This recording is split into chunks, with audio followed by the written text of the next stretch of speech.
memiliki akal sejarah yang panjang. Salah satu tokoh filsuf yang berperan penting dalam pengembangan retorika adalah Socrates. Socrates merupakan seorang filsuf Yunani yang hidup pada abad ke-5 sebelum Masehi dan kenal dengan metode bertanya dan diskusi secara efektif.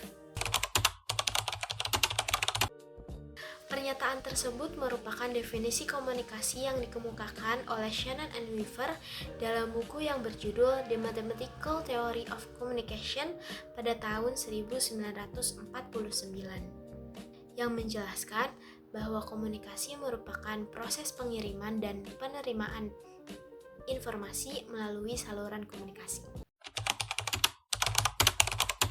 Pernyataan tersebut benar. Komunikasi disebut interaksi karena dipandang sebagai proses sebab akibat atau reaksi bolak-balik di mana pengirim dan penerima saling bertukar pesan, mengirim dan menerima balasan. Stand-up comedy adalah bentuk komunikasi yang utamanya berfungsi untuk menghibur penonton melalui humor. Namun juga memiliki fungsi tambahan yang kuat, seperti menyampaikan kritik sosial, pendidikan, persuasi dengan cara yang jemaka dan tidak langsung, menjadikannya media hiburan dan bisa mengubah opini publik. Mehrabian menekankan bahwa komunikasi nonverbal memiliki peran yang lebih besar dalam menyampaikan makna pesan daripada komunikasi verbal yang hanya memiliki persentase 7%. Komunikasi adalah proses simbolik karena lambang, yang pada dasarnya tidak memiliki makna intrinsik. Manusialah yang memberi makna pada lambang tersebut, berdasarkan keputusan bersama dalam suatu budaya atau konteks, menjadikannya alat yang digunakan untuk menyampaikan pesan yang dimengerti bersama.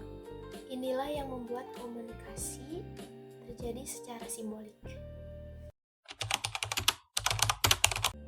Gangguan komunikasi yang disebabkan karena kesalahan pada bahasa yang digunakan merupakan gangguan teknis yang berkaitan dengan masalah pada alat yang digunakan, seperti internet yang lambat dan sinyal yang rusak.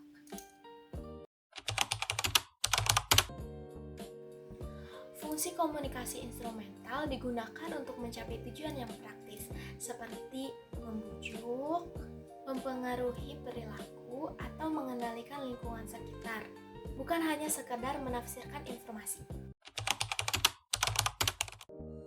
Teori kognitif menjelaskan bahwa ketika suatu organisme, termasuk manusia, dirangsang stimulus dari luar, maka proses kognitif seperti persepsi, perhatian, dan memori akan memproses informasi tersebut. Setelah itu, orang akan cenderung memberikan reaksi berdasarkan hasil pengolahan informasi. Pelebaran pupil atau yang dinamakan dilatasi sebagai respons terhadap objek atau rangsangan yang menarik secara emosional atau visual merupakan fenomena fisiologis yang terbukti.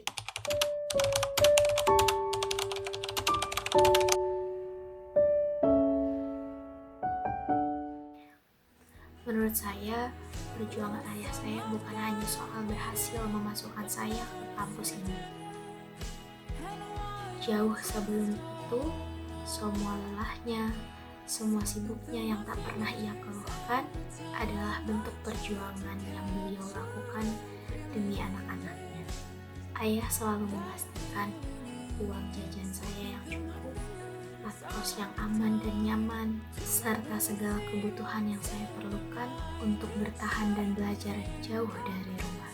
Ayah tidak pernah membiarkan saya merasa kekurangan, entah itu dalam bentuk materi, perhatian, maupun kasih sayang. Perjuangan ayah adalah alasan saya bisa berdiri sampai saat ini.